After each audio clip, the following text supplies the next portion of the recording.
I checked my backpack one last time, mentally ticking off each item as I ran my hands through the carefully packed gear. Food, first aid, extra socks, water filter, map, compass, backup map, flashlight, batteries, extra batteries, rain jacket, tent, sleeping bag, cook set, everything in its place. This section of the Appalachian Trail had been on my list for years. At 42, I'd hiked enough miles to know what I was doing, but there was always something special about tackling new territory. The eastern slope had a reputation for stunning views that changed with the seasons, and early autumn seemed like the perfect time to see it. That morning, Riley had stood in our driveway, arms crossed over her light sweater as a crisp breeze moved her auburn hair. 3 days alone is pushing it, Wayne, she said, pressing a small power bank into my palm. Take this extra one just in case. I tucked it into my side pocket. I'll be fine. Done this 100 times. Not this section. Her brown eyes held mine. You always say every trail has its own personality. I laughed and kissed her goodbye. That's why I married you. Always using my own words against me. Someone has to. She smiled against my lips. I'd spent weeks studying the trail maps with Henry. We'd planned to do this hike together until his nephew broke his arm and Henry had to bow out to help his sister. I could picture him hunched over my dining room table, pointing out the steeper sections with his thick index finger. This stretch here gets slippery after rain, he'd said. And this fork, people miss it all the time. The right path is overgrown. I stepped out of my car at the trailhead parking lot. A few cars were parked, likely belonging to weekend hikers. The mountains loomed ahead, their trees starting to show autumn colors. A uniformed park ranger approached as I adjusted my pack. Her name tag read Moreno, and she carried a clipboard. Morning, she said, glancing at my gear with an experienced eye. Permit? I pulled the paperwork from my pocket and handed it over. Wayne Roach. She looked up from the permit. That's me. Ranger Moreno nodded, making a notation. How long are you planning to be out? 3 days. Going past Miller's Ridge. She handed the permit back. That's the plan. Cell service gets spotty past there. Almost non-existent in some parts. She gestured to the mountains. Just so you're prepared. Got it. Thanks. The first mile was always the same, my body adjusting to carrying 35 pounds uphill. The trail began wide and well-kept, then narrowed as it wound into the forest. Sunlight broke through the trees, warming the path. The woodland grew denser as I climbed higher. Red oaks and sugar maples closed in on either side, their leaves just beginning to turn. I stopped only to photograph a pair of red-tailed hawks circling above a clearing, and to eat the sandwich Mickey had pressed into my hands that morning at work.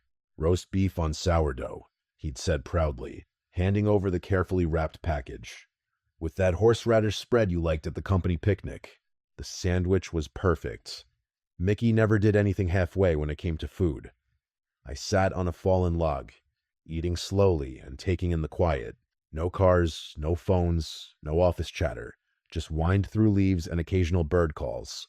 By late afternoon, my legs felt the miles. According to my watch, I'd covered about 12 miles.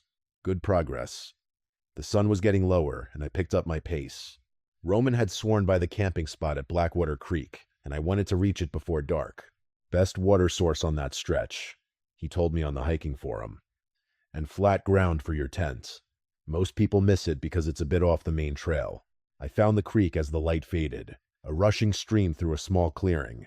The campsite matched Roman's description, a flat area sheltered by pines with a fire ring made of stones. Setting up camp was automatic after years of practice. Tent up, sleeping bag unrolled, cook set arranged on a flat rock near the fire ring. I collected dry wood from the surrounding area, careful to take only fallen branches. The fire caught quickly, small flames growing into a steady blaze. I boiled water for my dehydrated beef stew, stirring it with a spoon as steam rose. The first hot bite filled my stomach with satisfaction after the day's work. That's when I heard it. A strange shuffling sound from the darkness beyond my campfire. A low grunting noise followed, then more shuffling. I paused with my spoon halfway to my mouth, listening. It sounded about 100 feet away, just past where my light reached. Probably a deer or a black bear. I finished my dinner with one ear tuned to the darkness, but the sounds didn't come any closer. After eating, I cleaned my cookware with water from the creek and hung my food bag. Then I remembered the bear canister Sawyer had insisted I borrow. Trust me, he'd said. These new models are worth the extra weight. Bears around Appalachia are getting smarter about regular food hangs. I transferred my food and scented items into the hard-sided container and secured it about 50 yards from my tent. The bear spray went next to my sleeping bag within easy reach. The shuffling had stopped, but in these mountains, it paid to be careful. I zipped myself into my sleeping bag and listened to the creek and the fading fire. Tomorrow would be another full day of hiking. I closed my eyes, letting the exhaustion of the day pull me toward sleep. I woke up with the sun, my body stiff from sleeping on the ground at Blackwater Creek. After a quick breakfast of instant oatmeal, I packed up camp and checked my map. Today would take me through some challenging sections before reaching Stillwater Summit. I'd been looking forward to this stretch of the trail for months, even though I knew it would test my endurance. The morning began well, but by midday, the trail turned into steep switchbacks that had my calves burning and sweat soaking my shirt. These switchbacks would have been Gary Stevens' worst nightmare. Back in college, my roommate had made it abundantly clear that his fear of heights extended to even the mildest of inclines. I could picture him now, pressed flat against the mountainside, refusing to look down as the trail zigzagged up the steep slope. Poor Gary would have turned back hours ago. I paused to catch my breath on a particularly narrow section of trail, taking a long drink from my water bottle. Looking up, I noticed dark clouds gathering in the distance, moving faster than I'd expected. The temperature had been dropping steadily for the last hour, and my sweat-damp shirt now felt cold against my skin. I pulled my jacket from my pack and slipped it on. Checking my GPS, I was relieved to see I was still on track. The blue dot marking my position lined up perfectly with the trail, and at my current pace, I'd reach Stillwater Summit before nightfall. I tucked the device back into my pocket and pushed on, the muscles in my legs protesting with each uphill step. As the afternoon wore on, the clouds thickened overhead, turning the forest dim and shadowy. The wind picked up, carrying a chill that cut through my jacket. I kept my eyes on the trail ahead, careful of loose rocks and exposed roots that could easily cause a twisted ankle out here. The first time I heard it, I almost convinced myself it was just the wind. A faint shuffling sound somewhere behind me, like feet dragging through leaves. I stopped and turned, scanning the trees, but saw nothing. When I started walking again, so did the sound. As dusk approached and the forest grew darker around me, the noise became more distinct, shuffling and occasional grunting, always maintaining the same distance behind me. I estimated it stayed about 100 feet back, never getting closer, but never falling behind either. I stopped again and listened hard. The sound stopped too. "Hello," I called out, my voice sounding smaller than I intended. "Is someone there?" No response came except for more shuffling, slightly off to my right now. A chill ran through me that had nothing to do with the dropping temperature. Whatever this was had been following me for miles, keeping pace, but staying hidden. "I can hear you out there." I tried again. "If you need help, just say something." Nothing but more rustling leaves and that same odd grunting sound. With the summit still a good hour away and daylight fading fast, I picked up my pace. The sounds followed, matching my speed exactly.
I tried to rationalize it.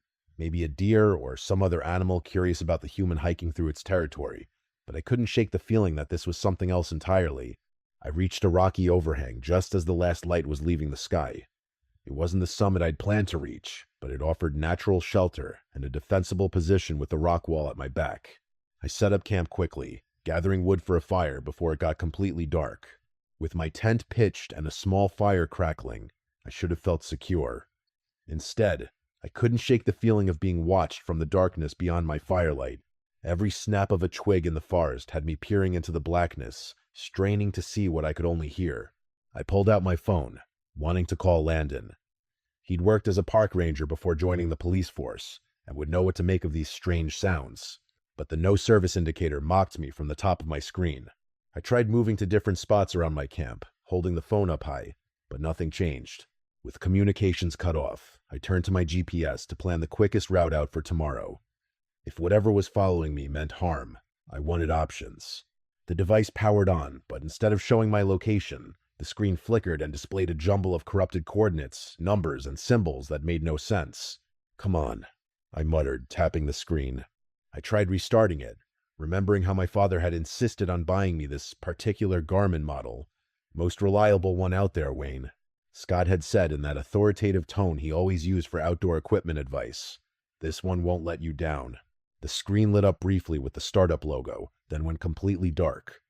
I tried the power button again and again, but nothing happened. The battery had been at 85% just hours earlier. It shouldn't have died so suddenly. I added more wood to the fire, trying to push back the darkness. That's when I noticed an unusual fog rolling in between the trees. It moved against the wind. In all my research with Addie Williamson, the local guide who knew these mountains well, she had never mentioned fog patterns like this. Addie had taught me about mountain weather, how to read clouds, what wind patterns meant, and when to expect rain or snow. But this fog was different. It flowed around trees, reaching out with tendrils that probed the darkness. The fire sputtered as the damp air surrounded my camp. I zipped my jacket up to my chin and added the last of my gathered wood to the flames. The shuffling sounds had stopped, but somehow that was worse, replaced by a silence so complete it felt smothering. The fog continued to thicken around me, obscuring the trees just 20 feet away. My fire provided the only light now, a small orange circle in a sea of impenetrable white. I pulled my sleeping bag closer to the flames, watching as the fog crept ever closer to my small, fragile circle of warmth. I woke with a start, my neck stiff from sleeping hunched against the rocky overhang. The fire had died to embers, giving off barely any heat. But that wasn't what made my skin prickle. The fog that had rolled in last night hadn't dissipated with morning. It had thickened into something I could almost touch. Dense white vapor pressed against me from all sides, limiting my vision to just a few feet ahead. Swallowing hard, I reached for my water bottle and took a long drink. The water tasted metallic, or maybe that was just the fear coating my tongue. I couldn't see the trees, the trail, or even the rising sun, just white pressing white. I packed up my gear with clumsy, hurried movements. My fingers fumbled with the tent stakes as I pulled them from the ground. The silence was complete, except for my own breathing and the rustle of nylon as I stuffed the tent into its sack. No birds called, no insects buzzed, nothing. "Get it together," I muttered to myself, my voice swallowed by the fog. Once I had everything packed away, I slung my backpack over my shoulders and tried to orient myself. I needed to get back to the main trail, but as I took a few cautious steps away from my campsite, nothing looked right. I thought I was heading back the way I'd come, but the ground felt different underfoot, softer with a thick carpet of leaves I hadn't noticed before. I stopped and turned around, trying to spot any familiar landmark. There should have been the rocky overhang where I'd made camp, but I couldn't see it anymore. I took a deep breath and kept walking, hoping to find one of the yellow trail markers that would guide me back. After 20 minutes of careful navigation, I still hadn't found a single marker. The trees that occasionally emerged from the fog looked wrong, older and more gnarled than I remembered. Their trunks twisted in unnatural spirals, bark furrowed deep like ancient skin. Branches reached out like arthritic fingers, some nearly touching the ground. Dr. Dorothy Turner would have been fascinated by these trees. I remembered her lecture at the community center last year about old-growth forests in the Appalachians. She'd spoken about trees that had stood for centuries, witnessing history while humans came and went. These looked like they belonged in one of her slide presentations. Primitive, almost prehistoric in their appearance. Quercus montana, I said aloud, recalling the Latin name for chestnut oak she taught us. But even as I named them, I knew these trees were different somehow. The fog curled around their trunks like it was alive, caressing the bark with tendrils that seemed to move with purpose. I pulled out my compass, grateful I'd packed it despite also having the GPS. The little needle swung before settling, pointing north. I oriented myself and began walking east, which should have taken me back toward the main trail. The GPS remained dead, its screen black and unresponsive despite my attempts to restart it. Hours passed. I couldn't move, couldn't breathe. My hiking pole slipped from my numb fingers and clattered to the ground. In all of Norman Welch's wilderness survival classes, there had never been a section on dealing with ghostly apparitions. I thought about his practical advice for animal encounters. Make yourself look big, back away slowly, don't run, but nothing about what to do when faced with a skeleton with a glowing skull. The figure remained still, arm extended, those bony fingers still beckoning. Then it took a step backward, the movement oddly fluid for something made of bone. It gestured again, more insistently this time, and despite the terror that had my legs locked in place, I felt something new, a strange, subtle pull in my mind, a curiosity that didn't feel entirely my own. What did it want? Where was it trying to lead me? The pull grew stronger from a gentle tug to an overwhelming force that seemed to reach inside my brain and rewire my thoughts. It wasn't physical. I couldn't feel anything touching me, but my consciousness bent toward the figure like a compass needle drawn to north. I took one step forward, then another. My body moved while my mind screamed in protest. This wasn't right. I should be running in the opposite direction. I should be getting as far away as possible from this impossible thing. But I couldn't resist. The compulsion overrode everything. My training, my instincts, my fear. The figure turned and began to move through the forest. Its form occasionally obscured by fog, but always visible enough to follow. And follow I did, my feet carrying me forward against my will, deeper into the unknown forest that wasn't on any map I'd studied. The skeletal figure glided between trees, never looking back, but somehow always aware of my presence. And I followed, helpless to do anything else. As the fog closed in behind us, erasing any hope of finding my way back, I followed the figure through the woods, unable to resist the pull in my mind. My feet moved forward against my will, drawn by a force I couldn't fight. It felt strange yet familiar, as if it had found a connection inside my head. The trees around us grew older as we walked, their trunks wider and bark more gnarled. I tried to memorize landmarks, a lightning-struck oak, a rock that looked like a turtle, but each time I turned back, the fog had swallowed them. We climbed steadily upward, the incline gentle but persistent. "Where are you taking me?" I asked, my voice sounding wrong in the heavy silence. The figure didn't respond. It moved with unnatural fluidity, gliding between trees with that same blue glow coming from its skull. The tattered dark clothing hung from its frame, never catching on branches or undergrowth. As we climbed higher, the fog thinned. Patches of sky appeared above us, but I couldn't tell if it was day or night. The walking should have tired me, but I felt no fatigue, just a strong urge to keep going. Nothing about this area looked familiar. The forest here seemed untouched by human hands. Primeval in a way that made me think of my grandfather's stories. Scott used to tell me about old places in these mountains. Spots where the land stayed the same while the world around them changed. Some hollows haven't changed since before white men came, he told me once. The Indians knew to leave them be. Smart man does the same. I wasn't being smart now. I knew that with complete clarity, but I couldn't stop myself. After what my watch said was an hour of walking, though time felt stretched and elastic here, the trees opened up. We stepped into a clearing where the fog lifted completely as if held back by an invisible barrier. I stopped at the edge, taking in what lay before me. A small cemetery spread across the clearing, surrounded by crumbling stone walls that stood no higher than my waist. Headstones tilted at odd angles throughout the space, weathered by countless seasons. Even from here, I could make out dates carved into some early 1800s from what I could see. The grass grew tall between the graves dotted with small white flowers I didn't recognize.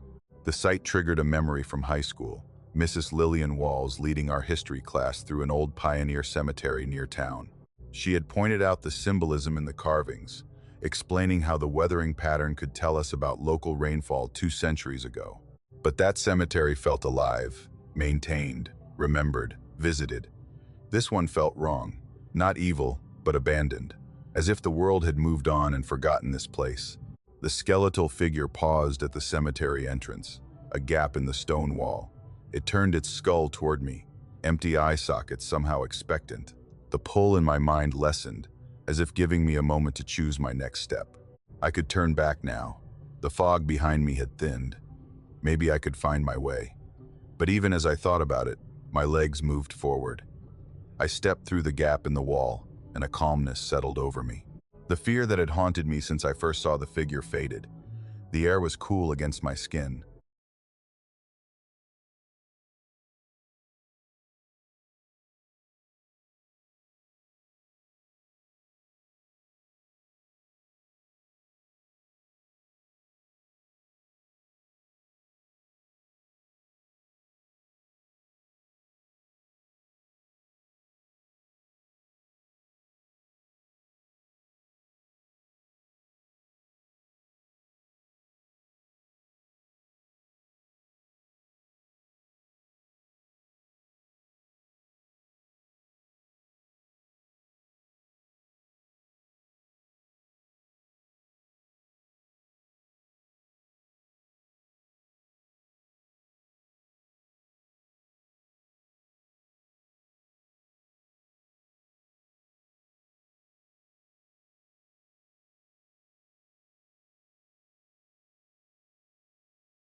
"What is this place?"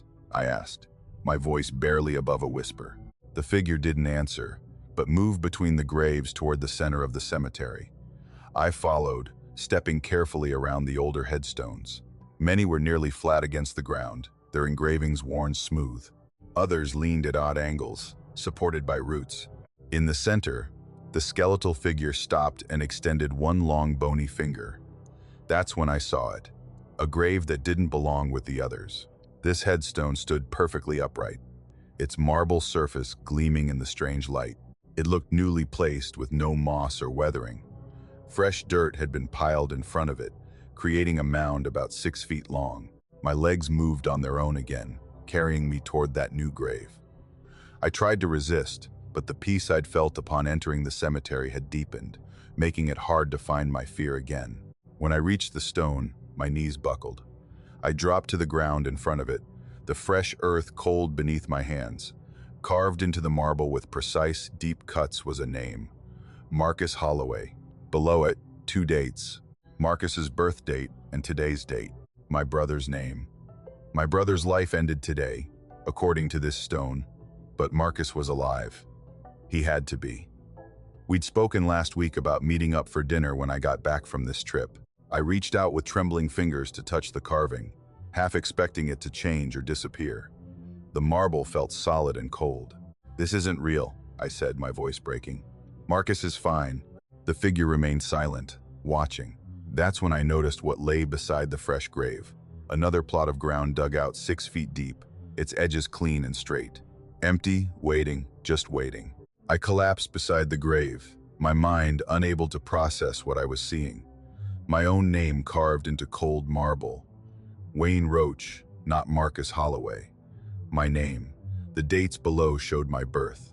And today, this couldn't be real. I reached out with trembling fingers to touch the headstone, feeling its solid reality beneath my skin. My lungs couldn't seem to pull in enough air. The skeletal figure stood over me, its hollow eye sockets fixed on mine. Those empty black spaces saw through me, into me, beyond me. "Who are you?" I whispered, the words barely making it past my dry lips. The blue glow from its skull lit up the freshly dug earth. The bones fit together tightly, lacking ligaments or tissue. The tattered clothing hung from its frame, still in the wind. My vision started to darken at the edges. The figure didn't move, didn't speak, just kept staring with those empty sockets that somehow contained an ancient patience. The last thing I saw before blackness took me was that skull tilting slightly as if curious about my weakness. When I opened my eyes, sunlight cut through branches above me. I blinked, raising a hand to block the harsh light. Trees surrounded me. Normal trees, not the twisted ancient ones from before.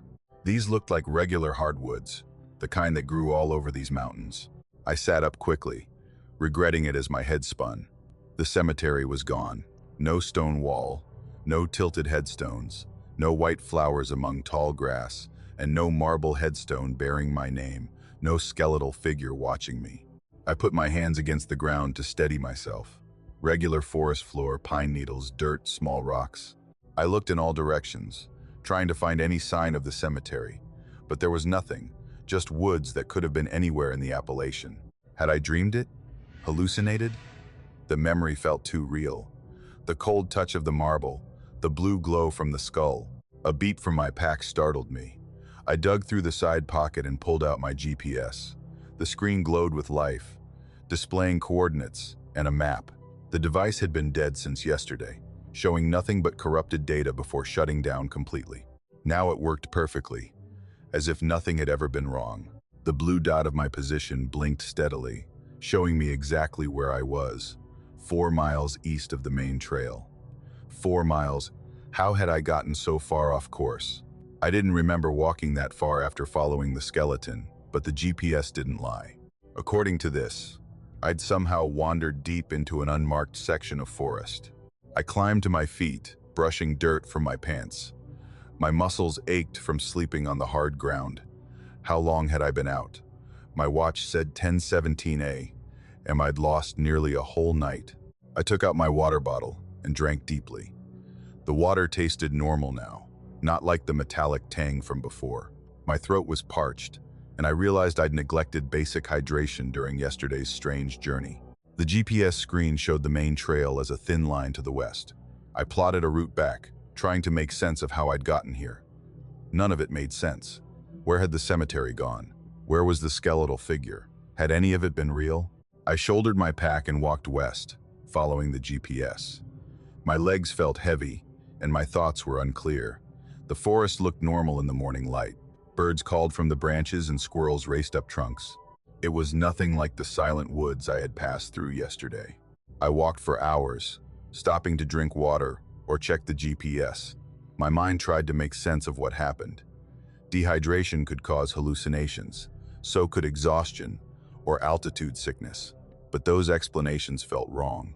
The cemetery had been too detailed, too specific. The pull behind the skeleton felt too real. By early afternoon, the GPS showed I was approaching the main trail. My pace had been slow, my body tired from whatever ordeal it had been through. When I finally saw the yellow trail markers on the trees, I felt a surge of relief. Civilization wasn't far now. I checked my appearance and noticed for the first time the state I was in. My hiking pants were torn at the knees. My hands were dirty and scratched. I reached up to touch my face and felt small cuts there too. When had that happened? I had no memory of falling or getting caught in thorns. The trail widened as it approached a parking area. As I walked the final stretch toward the trailhead, a figure in a park ranger uniform spotted me from where he stood next to his vehicle. "Hey there," he called, walking toward me with a concerned expression. "You all right?" I tried to smile, but my face felt stiff. "Yeah, I'm fine." He didn't look convinced. "Name's Nathan Munoz," he said, pointing to his badge. "Park ranger. You look like you've had a rough go of it." I introduced myself, noticing how my voice sounded strange to my own ears. Ranger Munoz looked me over carefully. "Those are some nasty scratches. Been off trail?" "I got a little lost," I admitted. It wasn't exactly a lie. He took in my appearance. The torn clothes, the scratches, my probably wild-eyed look. "You seem pretty out of it. Mind if I check your permit?" I fumbled with my pocket and produced the hiking permit I'd shown to Ranger Moreno days ago. Had it only been days? It felt like weeks. Ranger Munoz studied it, then looked back at me. "You were supposed to check in yesterday. We were about to send out a search party. Had I missed my check-in, I'd lost track of time completely." "Sorry about that. My GPS went haywire for a while." He handed the permit back. "Let me take you to the station. You could use some first aid for those cuts, and we should document what happened. Standard procedure when hikers go missing." I hadn't considered that I might have been reported missing. Time had become so distorted since the fog rolled in. "Sure, that makes sense," I said, too tired to argue. Ranger Munoz helped me into his vehicle. The interior, radio equipment, maps, first aid kits felt strange after the forest. He drove us to the ranger station, chatting about trail conditions and recent weather. The station was a sturdy building with a green metal roof. Inside, Ranger Munoz introduced me to a woman in her 50s, wearing a medical badge. "This is Dr. Freeman," he said. "She'll take a look at those cuts." Dr. Abigail Freeman had a no-nonsense manner as she guided me to an examination room. "Sit down," she instructed, pulling on latex gloves. "Let's see what we've got here." She cleaned the scratches on my arms and face with antiseptic that stung. I barely noticed, still lost in thought about the cemetery. "These aren't deep," she said. "How did you get them?" "I'm not sure," I answered honestly. "I must have fallen or walked through some thorns." She gave me a skeptical look. "You don't remember?" I shook my head. Dr. Freeman checked my pupils with a pen light, took my pulse, and asked me to follow her finger with my eyes. "Any nausea, dizziness, confusion?" "A little confused, I guess. I got lost for a while." She felt the glands in my neck. "Your skin is a bit dry. How much water have you been drinking?" I had to think about it. "Not enough, probably. My water filter was working fine, but I think I forgot to drink regularly yesterday." "That would explain some of this," she said. "Dehydration can cause confusion, disorientation." I nodded, relief washing over me. They thought I was just another hiker who'd gotten lost and dehydrated. They didn't see the terror still lingering behind my eyes. As I followed Ranger Munoz to his desk to fill out paperwork, I made a decision. I wouldn't tell them about the cemetery or the glowing skeleton or the grave with my name. They'd think I was hallucinating, or worse, they'd send people to look for something that probably wasn't there anymore. Some things were better left unsaid, but as I signed the report with shaky handwriting, I knew I wouldn't forget what I'd seen. The image of my name carved in marble would stay with me long after these scratches healed. I pulled into the driveway of our two-story suburban home, cutting the engine, but staying frozen in my seat. The drive from the ranger station had passed in a blur. My hand still gripped the steering wheel when Riley opened the front door and rushed toward the car. I stepped out on wobbly legs just as she reached me. Her face cycled through relief, joy, and then concern as she looked me over. "Wayne." She wrapped her arms around me, squeezing tight enough that I winced from my scratches. "Thank God you're okay." She pulled back, her hands still on my shoulders as she studied my face. "What happened to you? You were supposed to be back yesterday." I tried to smile, but felt the expression fall flat. "Got a little lost, that's all." Riley's eyes narrowed as she took in my torn clothes and the bandages the park doctor had applied. "Lost? You never get lost." She touched my cheek gently. "Come inside. You look like you need to sit down."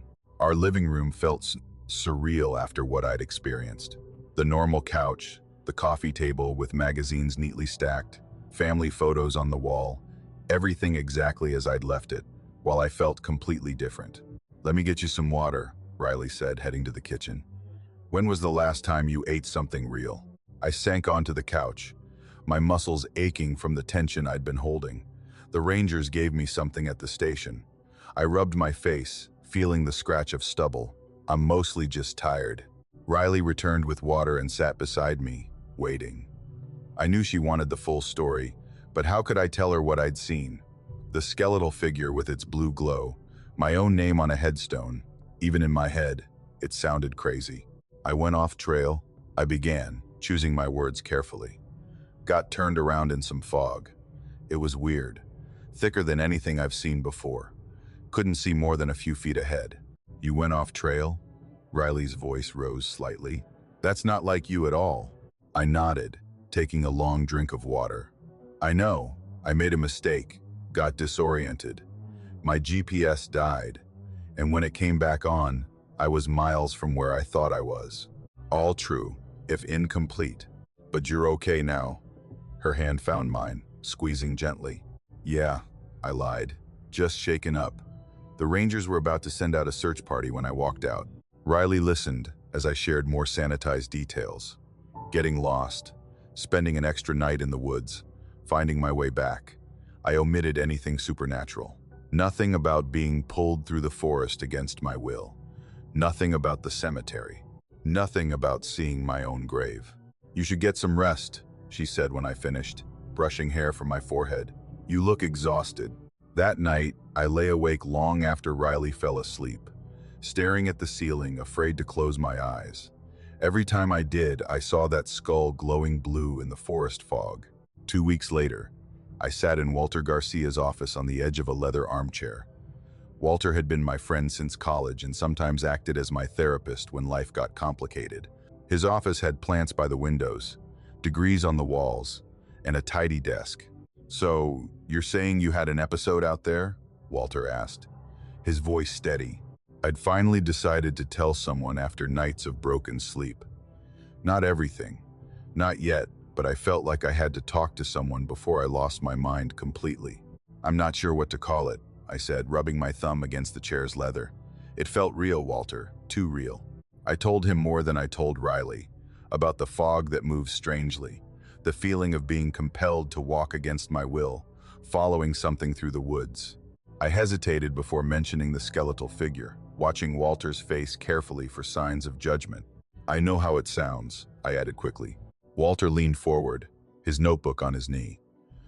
"The human mind reacts to stress in interesting ways, Wayne. Under extreme conditions like isolation, fear, exhaustion, and dehydration, our brains can create vivid experiences." "You think I hallucinated the whole thing?" "I think you experienced something your brain constructed to make sense of a frightening situation." Walter's tone was gentle but clinical. "You got lost in difficult conditions. Your GPS failed. These are objectively stressful circumstances. The ranger said you were dehydrated when you came out. I wanted to argue, but found myself nodding instead. This was exactly why I'd come to Walter for a rational explanation that might help me sleep again. The mind creates stories from chaos, he said. It's a survival mechanism. Sometimes those stories can seem supernatural because our brains process unexpected threats that way. So all of it, the figure, the cemetery, I trailed off, not mentioning the grave with my name. Products of exhaustion and fear, Walter said. The brain under stress can create experiences that feel real. I left Walter's office with a prescription for mild sleeping pills and a rational explanation I desperately wanted to believe. Hallucinations made sense. Being led through the woods by a skeletal figure to see my own grave didn't. The pills helped me sleep, but they couldn't stop the dreams. Night after night, I found myself back in that cemetery, kneeling before my own headstone. Sometimes the skeletal figure spoke, though I never remembered its words upon waking. Other times I watched myself climb into the open grave, dirt falling onto my face as I lay down. I'd wake gasping, checking the time. Always 3:17 inches the morning. Riley would stir beside me, and I'd lie that it was nothing, just a bad dream. Go back to sleep, but we both knew something had changed. I caught her watching me when she thought I wasn't looking. Concern etched on her face. At Sunday dinner with my parents 2 months after the incident, my dad grilled steaks while Mom asked pointed questions about my hiking accident. I stuck to the official story, got lost, spent an extra night out there. Rangers found me. My brother Marcus studied me from across the table, clearly not buying it. After dinner, he cornered me in the kitchen while I was helping with dishes. "What really happened out there?" he asked, keeping his voice low. "I told you," I said, focusing too intently on drying a plate. "I got lost." "Bullshit." Marcus took the plate from my hands. "You've never gotten lost a day in your life. You sleep with a compass under your pillow." I almost smiled at that. "People make mistakes. Not you. Not about this." His eyes searched mine. "Something happened out there, and it's eating you up." For a moment, I considered telling him everything. Marcus and I had never kept secrets from each other, but the words stuck in my throat. How could I explain something I didn't understand myself? "I just need some time," I said finally. "I'm working through it." He looked disappointed, but nodded. "When you're ready to talk, I'm here." But I wasn't ready. Not with Marcus, not with anyone. Instead, I threw myself into research, spending hours after Riley went to bed searching online for accounts similar to mine. I found scattered stories, hikers describing time slips in the Appalachians, strange fog that seemed to have a mind of its own, unexplained structures deep in the woods that couldn't be found again. Most were dismissed as tall tales or the confused recollections of lost hikers. But there were patterns.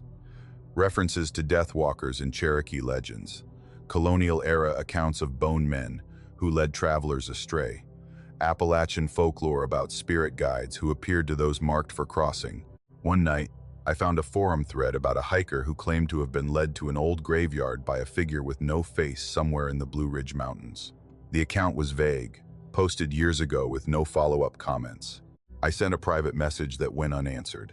In an academic paper on Appalachian death omens, I read about travelers who reported being followed by unexplained sounds, rustling leaves, breaking twigs, sometimes low grunts or whispers, always maintaining the same distance. The paper called it the follower phenomenon, documented but unexplained. Each new piece of information convinced me that what I'd experienced wasn't a hallucination.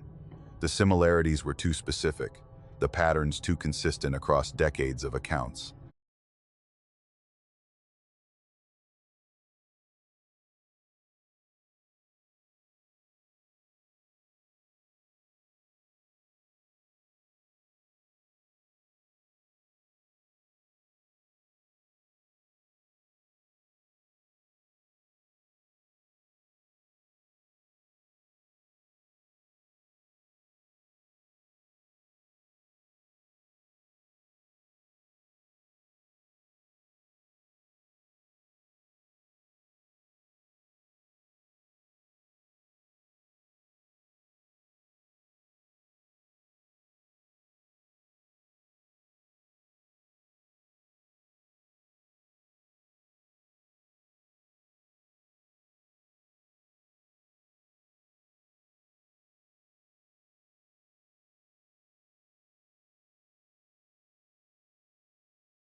4 months after my encounter, I sat at the kitchen table late at night, surrounded by printouts and notes, my laptop open to a topographical map of the area where I'd gotten lost.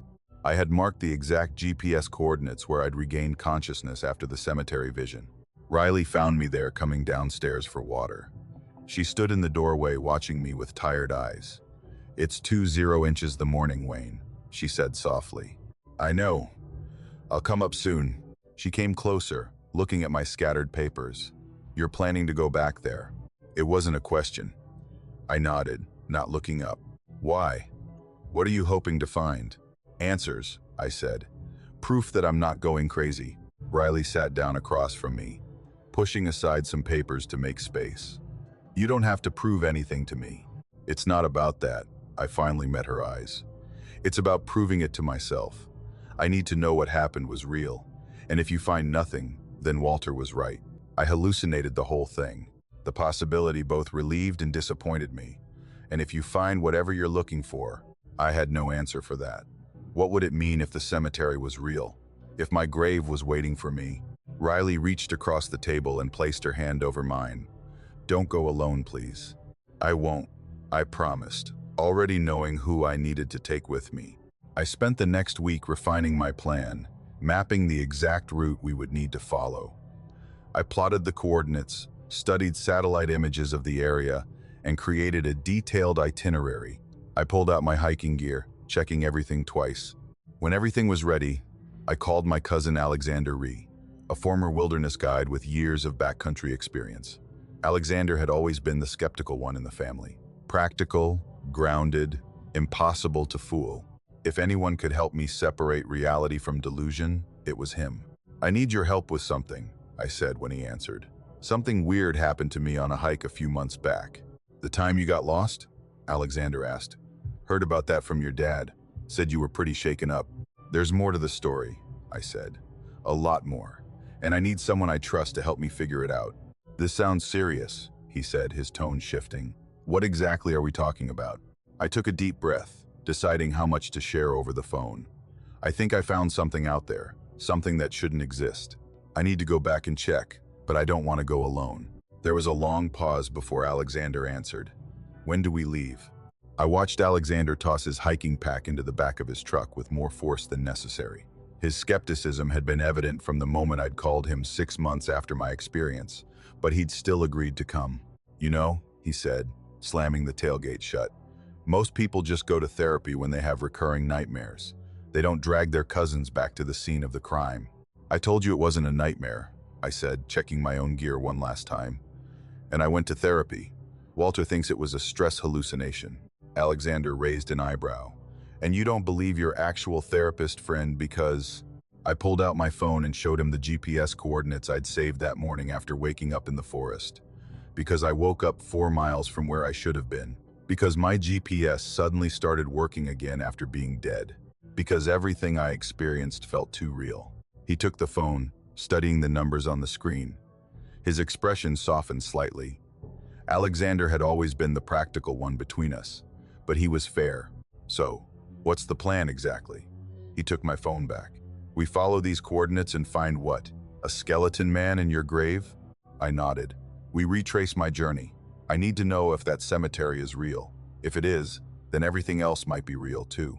Alexander sighed, looking up at the clear blue sky. "Fine, but when we find nothing but trees and rocks, you promise to drop this."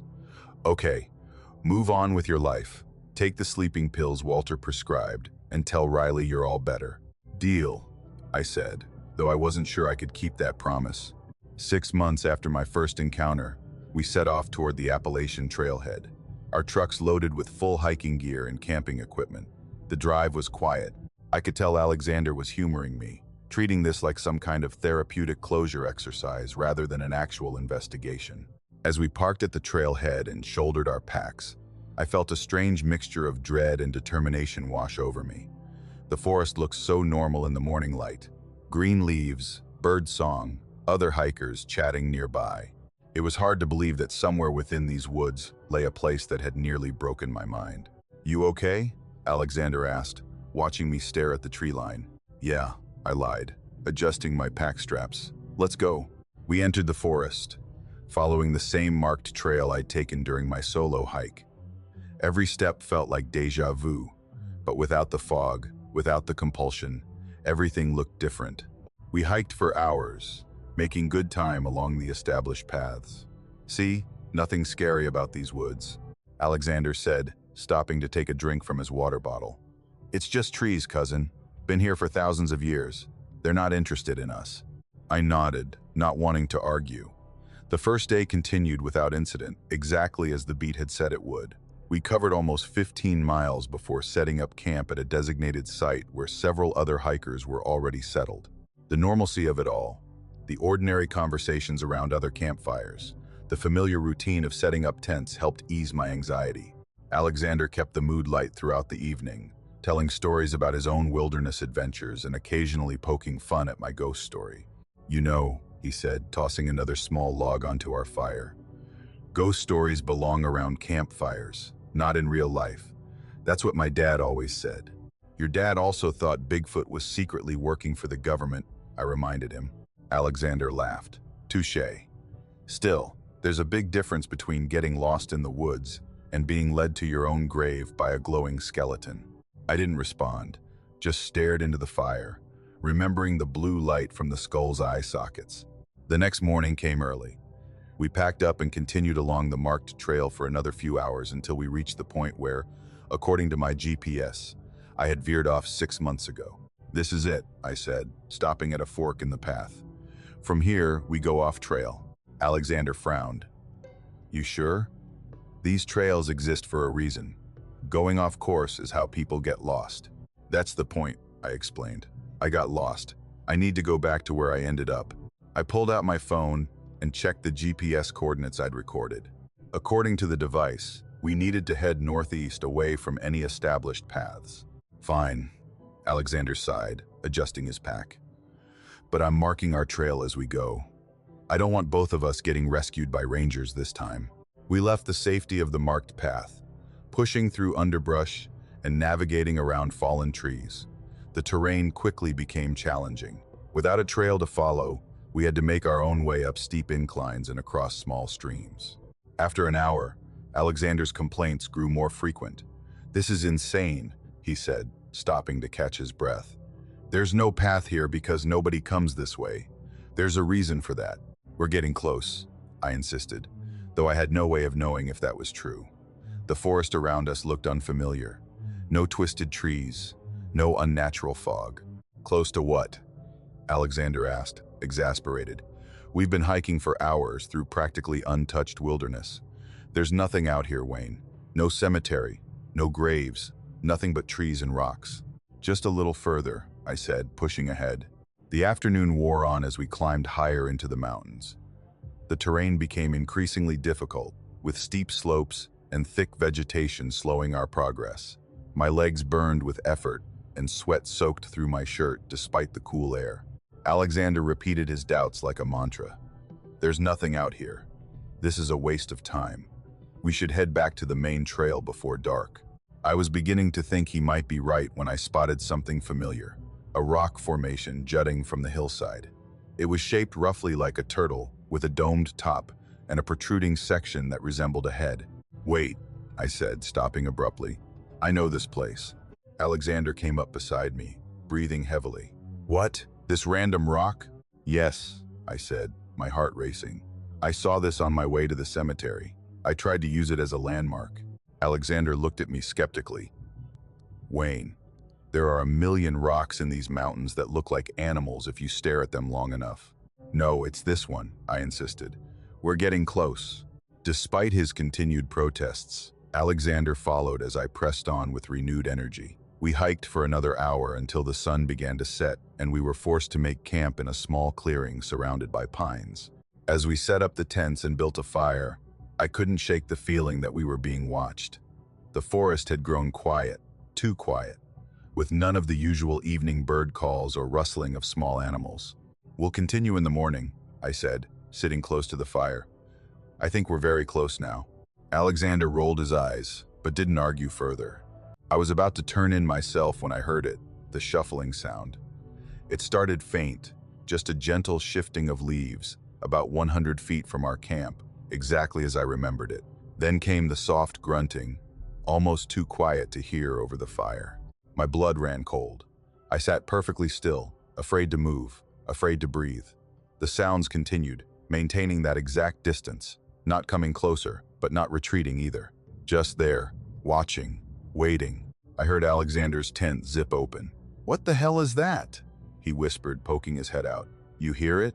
"Yeah," I asked, my voice barely audible. Alexander crawled out of his tent completely, his headlamp casting a weak beam into the darkness beyond our camp. "Yeah, I hear it," he said, reaching for his walking stick. "Sounds like something circling us." The shuffling stopped for a moment, then resumed, still keeping its distance. Alexander looked at me, the skepticism in his eyes replaced by something I hadn't seen before. Uncertainty, and behind that, the first glimmer of fear. I woke before dawn, staring at the canvas of my tent. As the nightmare faded, the same dream again, standing in front of my own headstone. Next to me, I heard Alexander rustling in his sleeping bag. We'd both slept poorly after those sounds circled our camp last night. "We should pack up," I called over to him. "Yeah, sure." His voice sounded hollow, nothing like his usual confident tone. We emerged from our tents, into the gray morning light. Alexander kept glancing into the trees, as he rolled his sleeping bag. I noticed his hands shaking slightly.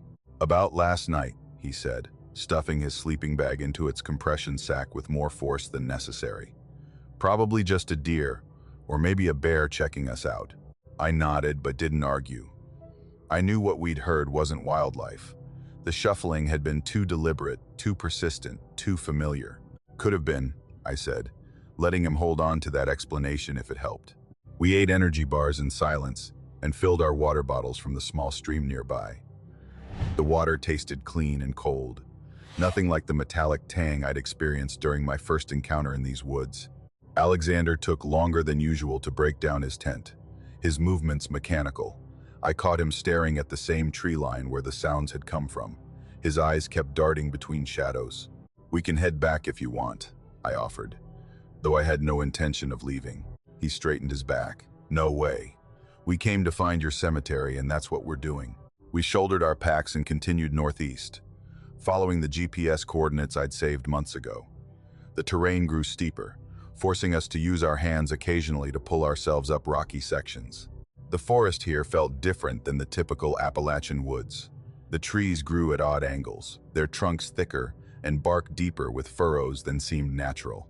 "Not exactly a tourist spot," Alexander muttered as he used his walking stick to push aside a thorny bush. By midday, sweat soaked through our shirts despite the cool temperature.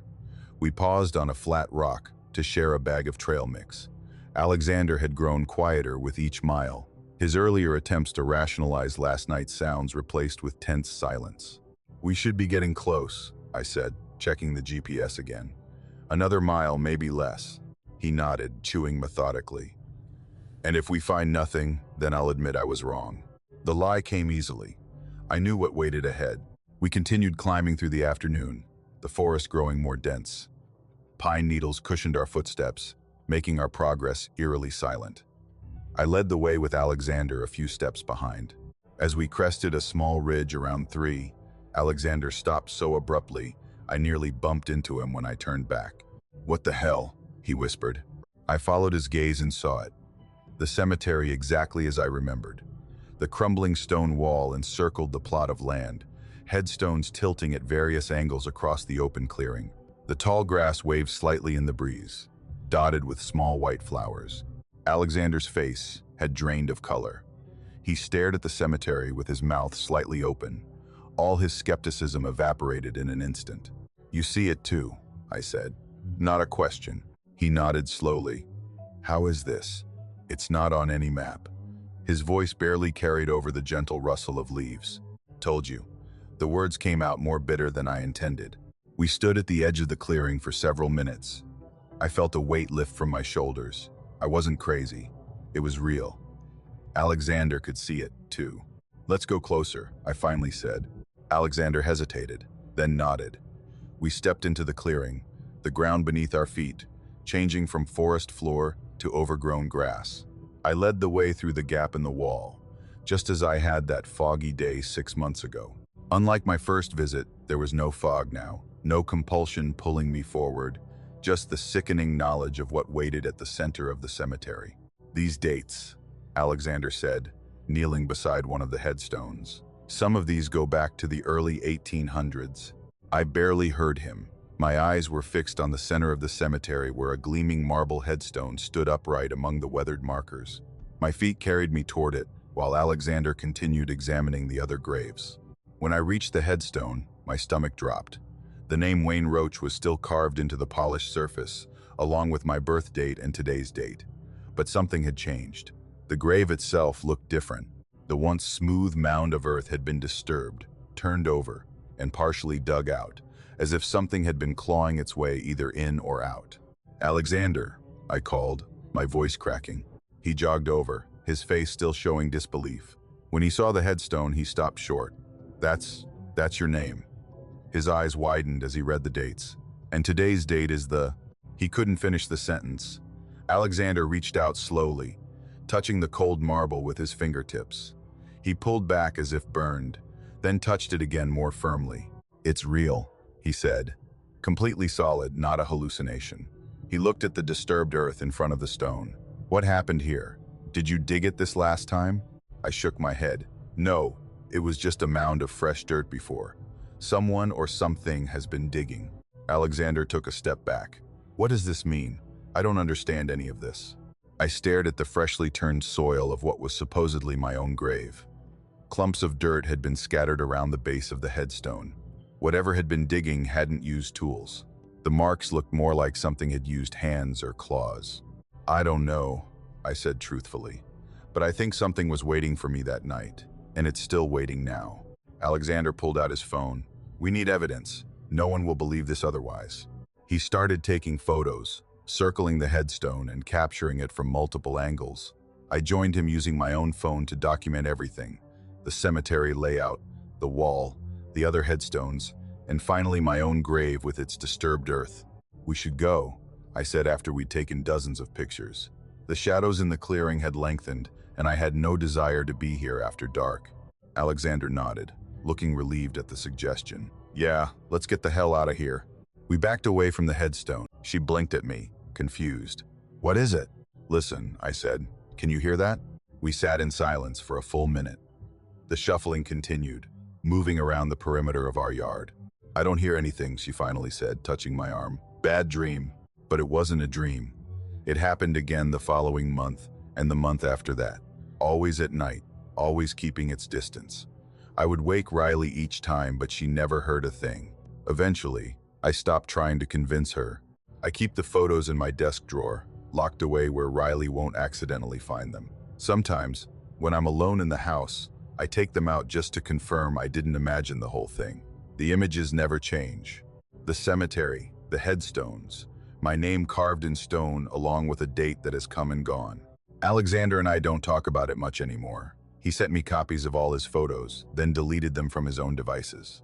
"For your records," he said. What he meant was, I don't want this following me, but it does follow me.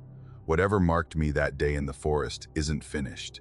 I know that somewhere in the mountains, a grave with my name remains open, patient, and waiting. The bone man with his blue glow knows where I live now. He doesn't need to lead me through the forest anymore.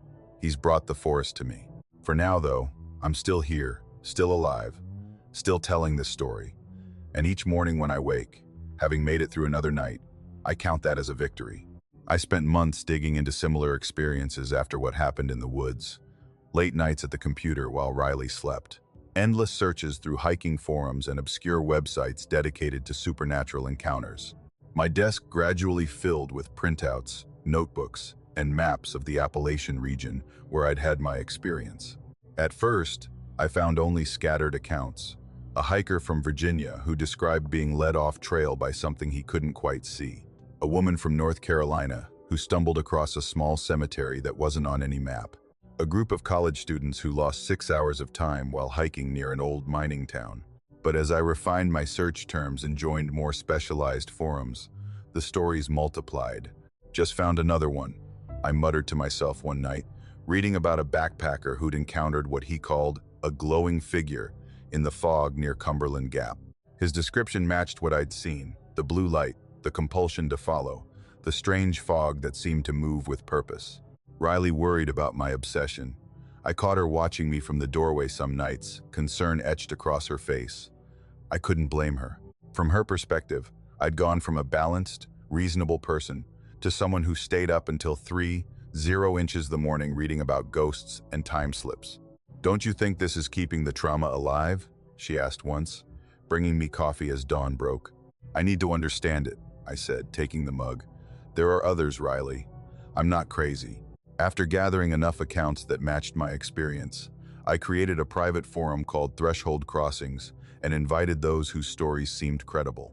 I wrote about my experience: the fog, the figure, the cemetery with my name, the search party that found nothing, and watched as 15 members joined within the first week.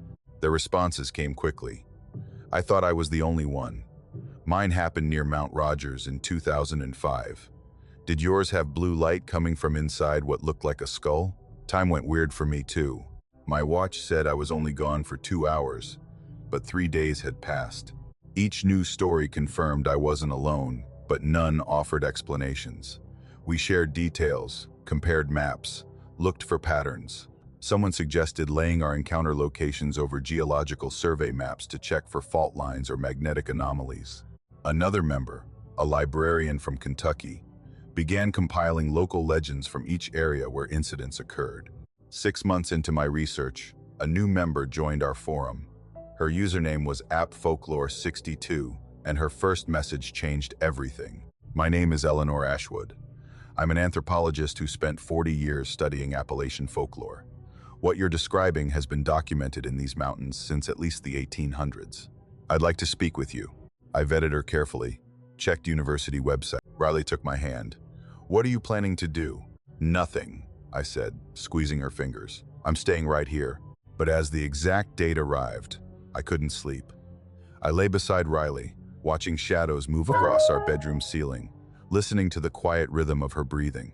The digital clock on our nightstand read 2:47 the morning when I heard it. The familiar shuffling sound closer than ever before, not in distant woods, but directly outside our window. My heart raced as I carefully slipped out of bed, trying not to wake Riley. I moved to the window and parted the curtains just enough to see outside. The skeletal figure stood in our yard 20 feet from the house. Its skull glowed with that same blue light I remembered illuminating our garden in an eerie blue glow.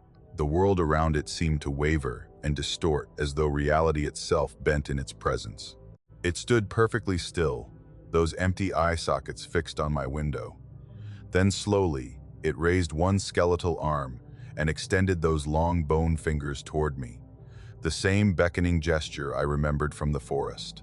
The pull hit me immediately, that strange compulsion that wasn't quite my own thought, urging me to go outside, to follow once more. My hand moved to the window latch of its own accord. For a moment, I felt my body ready to obey, to slip downstairs and out the door into the night. The promise of answers, of understanding what waited beyond that threshold, tugged at me with surprising strength. But then Riley shifted in her sleep, mumbling something unintelligible. The small human sound broke the spell. I looked back at her, at the rise and fall of her chest under our comforter, at the life we'd built together. I turned back to the window. The figure remained patient and eternal, its hand still extended in invitation. This time, though, I closed the curtains firmly, blocking out the blue light. I made my way back to bed, my legs shaky, but my mind clear. "Wayne," Riley murmured, half awake. "Everything okay?" I slid under the covers and pulled her close, feeling her warmth against my chest. "Everything's fine," I whispered. "Go back to sleep." She nestled against me and drifted off again, but I remained awake, listening. The shuffling sounds continued outside for a while, circling our house, then gradually faded into the distance as dawn approached. Morning came with ordinary sunlight and the smell of coffee brewing. Riley went about her day unaware of our midnight visitor. I watched her move through our kitchen talking about weekend plans and a birthday gift for her brother, and felt a surge of gratitude for the simple reality of our life together. Later that day, I sent a message to Eleanor. It came to my house last night. I saw it from my window, but I didn't follow. Her reply came within an hour. The choice is what matters, Wayne. Each time you choose, you define your relationship with the threshold. Neither choice is wrong, only different paths. Over breakfast the next morning, I watched Riley laugh at something on her phone, sunlight catching in her hair, and knew I had made the right decision for now. The cemetery with my name carved in marble would wait. The unmarked trail that would someday lead me back there would remain. Hidden but persistent, like the figure itself, I realized being marked wasn't a curse, but a sign of something to come. The Bone Man would return. Maybe next year or sooner. It could show up in my yard, on a hiking trail, or out of the morning fog on a Tuesday.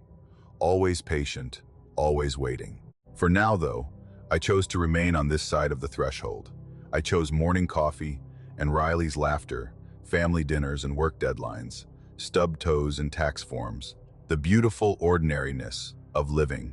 The other world with its blue light and ancient secrets would always be there, calling silently from just beyond the edge of what I could see. But not today.